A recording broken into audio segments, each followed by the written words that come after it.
Hi conservation crew, and greetings from South Africa. So today, or this week, we're staying in Zingela, which is about an hour and a half down the road from our previous location, Nambiti Game Reserve and Nambiti Research. We had an amazing week. I didn't really do any kind of to the camera stuff, but I just documented everything. So hopefully you've enjoyed the video that I put up about that. But today our students are abseiling down a massive cliff, and me and Stu didn't want to do that. Sorry to disappoint anyone. And they're going to be kayaking back down to camp. But me and Stu just fancy walking back along the river. So while they climb down a cliff and kayak down this river, which has some rapids, we're going to take a 4-kilometre walk down the river, see if we can see anything. So far we've seen quite a few butterflies, a scorpion, so I'll throw them in the video. But this is where the walk starts officially. So come along with us and enjoy South Africa.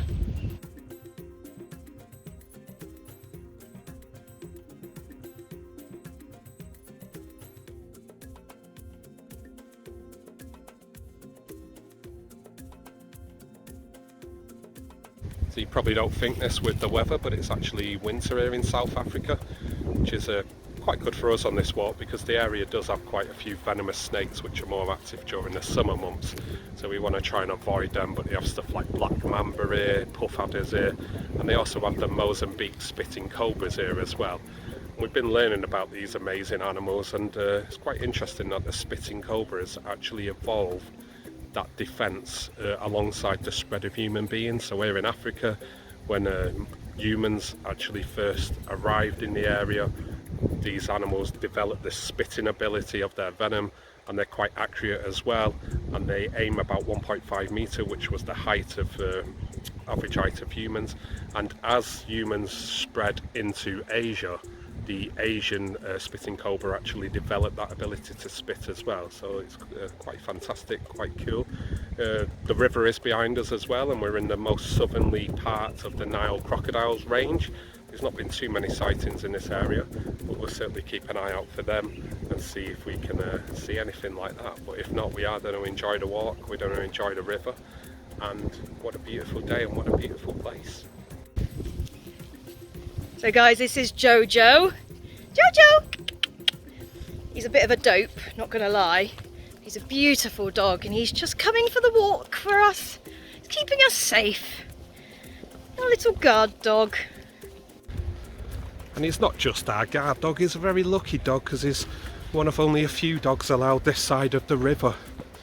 So there are problems with poaching in these areas, and dogs are sent over to capture game.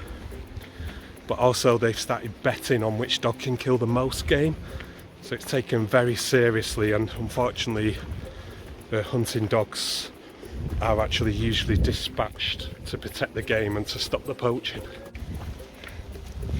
So this rewilding project that they've got here at Zingela, it's not actually funded by anyone, it's a family run business. So what they do to, you know, I mean, we're in the middle of Africa, we're out in the middle of nowhere, so obviously solar power, you know, coal warmed water, etc. So they're trying to be as off-grid as possible, as carbon neutral as possible, but to bring money into the research project is they get people like us in. So we're here with a group of students. They're here to learn about wildlife and nature, trekking, hiking. Yesterday we got involved with a very, very cool guy called Phil. He's like a reptile expert basically, and he took us building pitfall traps so that we can trap, you know, humanely trap. I mean, we would never trap something to kill it, but humanely trap reptiles and amphibians so that we can study the species that are in the area. The first night we were here, we had an amazing lady called Kirsty Kyle. Her background's reptiles as well, but she's about 3 years ago she completed her training to be a bird ringer. So this is a way of monitoring birds. So if you ever see a bird with a ring and you catch its number, you can upload it to this open source database, and you know, you can track their movements, you can check their age, you know, things like that. And then Kirsty's dad, Scotty, he's actually from Scotland. So he's been living in South Africa for 50 years now, but he is really into his reptiles, hence why Kirsty is as well.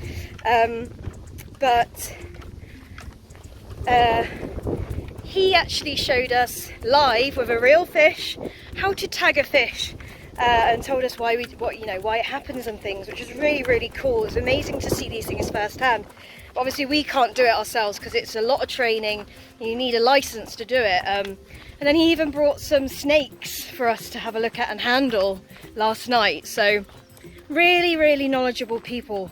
It's great to meet so many in such a small place, but they're basically all working on data projects, research, etc. And by getting groups like us in, and like bird watchers, things like that, they can afford to keep this place going, get their research, and contribute to science and get this place as protected as possible. Because it's, this place was started to be rewilded 40 years ago. So I would love to see some photos of what it looked like before they rewilded it, because originally it was a potato farm. So I can imagine it was pretty barren, mainly potato farming and cattle. So it wouldn't have had much here. Now there's baboons and fish eagles and,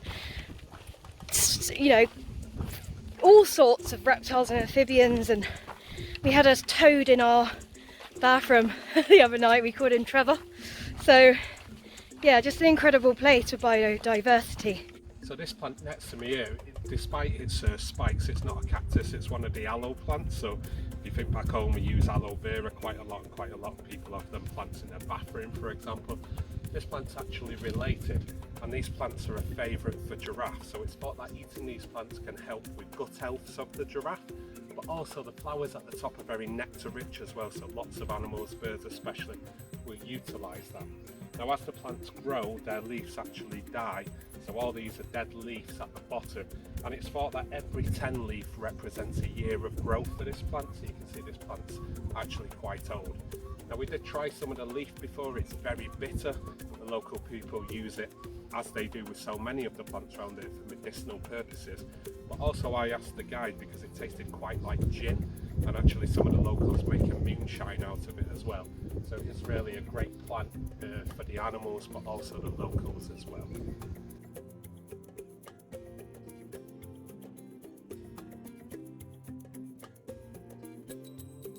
Guys, so here we have a plant called the prickly pear, which is obviously a type of cactus, but actually it's non-native. It doesn't actually belong in Africa.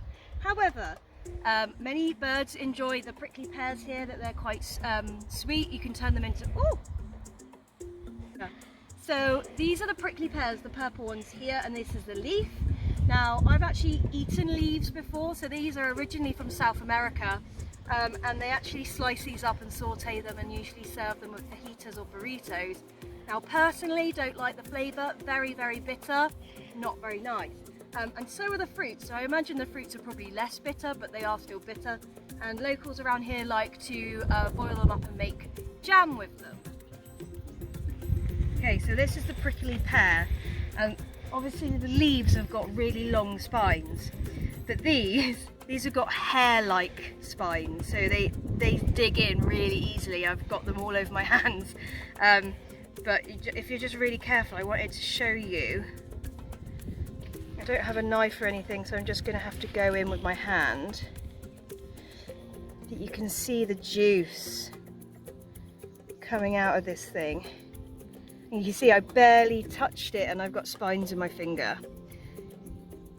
But this juice is really, it's bright fuchsia pink. It's quite sweet.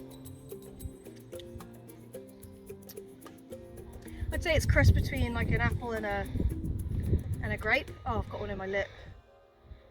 Yeah, it's got a prickly pear for a reason. You've got to be super careful, because you end up with these hair-like spines all over your body, especially your face and your hands. So if you're going to eat a prickly pear, just be really careful. So here, guys, we have an aardvark hole. Now, we haven't been fortunate enough to see an aardvark in real life yet, because they are very endangered, but they dig these amazing holes. But the very common warthog around here tend to utilise them to bed down at night.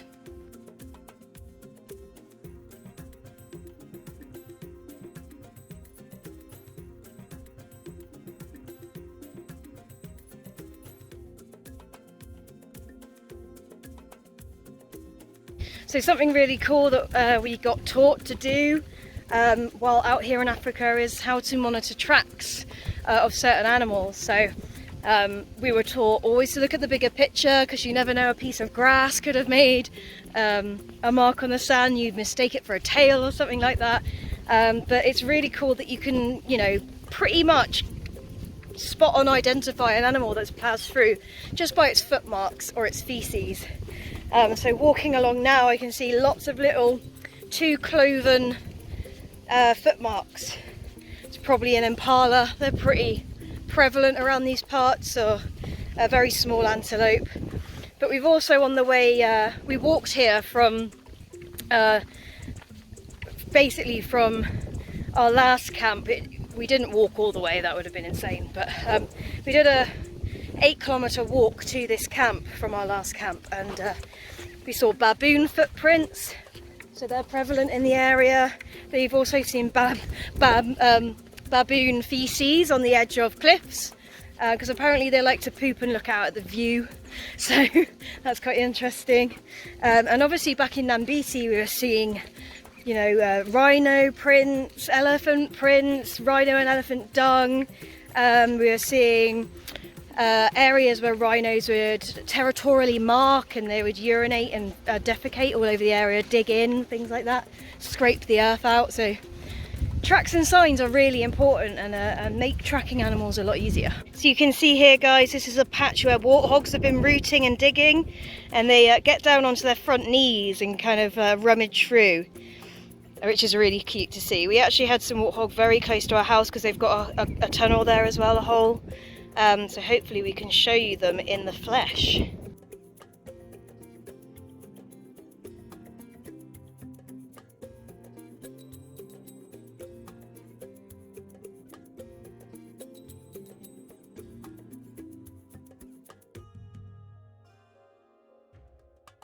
So I mentioned before, the Zulu community use this area. It's their area, it's their land.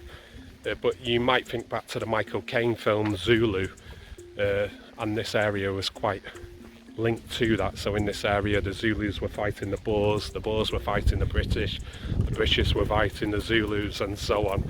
So it is quite an historical area, and not just for natural history but also for our own history as well.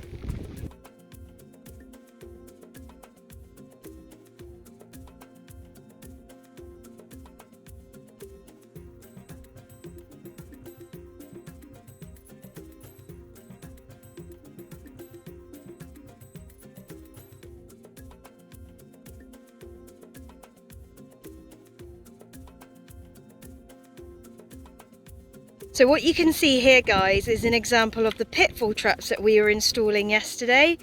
Now, there's several kind of traps along the way to increase the probability of something being caught.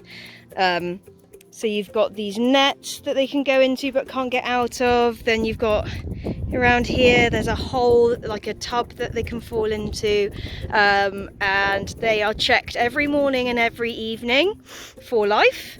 The species are recorded, measured, etc., and then they are released back into wild. So it's a really good way of monitoring species in the area.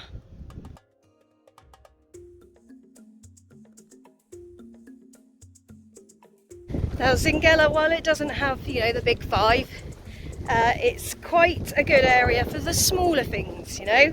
So you've got your reptiles, but then you've got your birds as well. So there's loads of species of birds around here, and there's some really incredible ones as well, beautiful to look at. Now we've just been walking down the river and we've seen some kind of eagle, because you could see those finger-like feathers at the ends of its wings, and it had a white head. So we'll have to try and identify that later. Maybe if I work it out, I'll pop it around here somewhere. But we've also seen bee eaters. They obviously eat bees and other insects. They're really beautiful animals. I'm yet to get any camera footage of them yet though, so I'll keep trying my best, but they're really, really gorgeous green birds usually, but they do vary. There's several species. So if I can't get any footage of them because they're very fast, I will stick a couple of photos in here.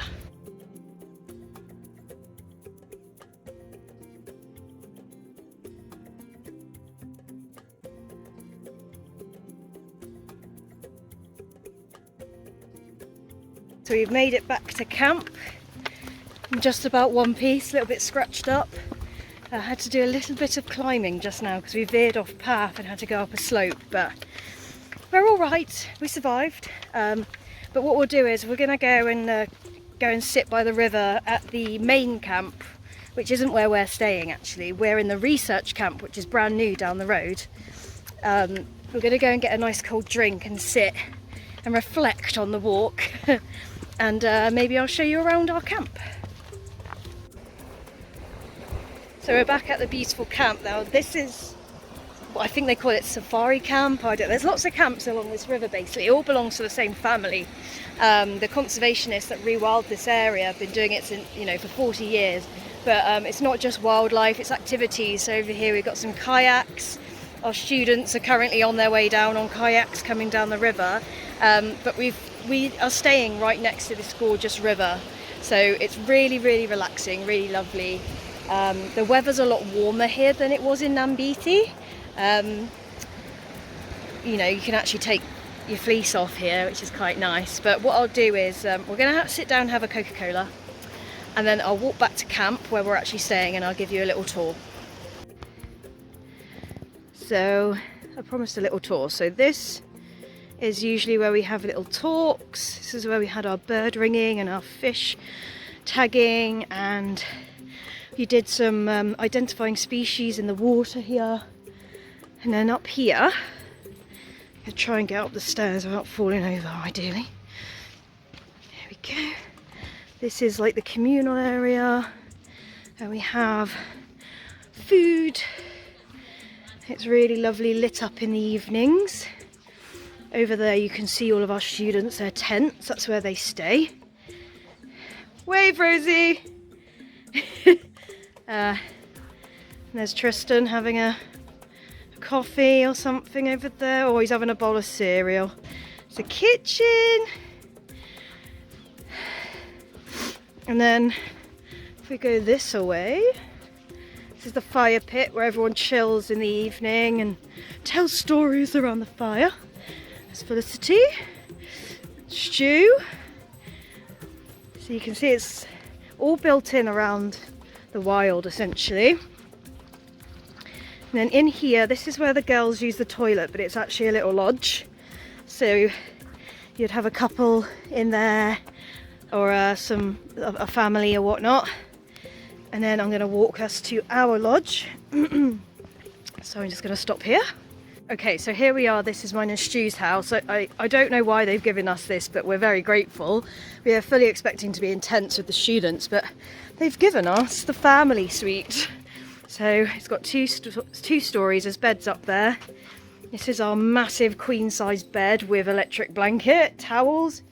I apologise for the mess, but we're very busy and we don't have time to tidy up, so lots of storage, sofa. Then down here we've got our little coffee station, and then this is our bathroom, which is amazing. So you shower here out in the wild. So yeah, it's really great.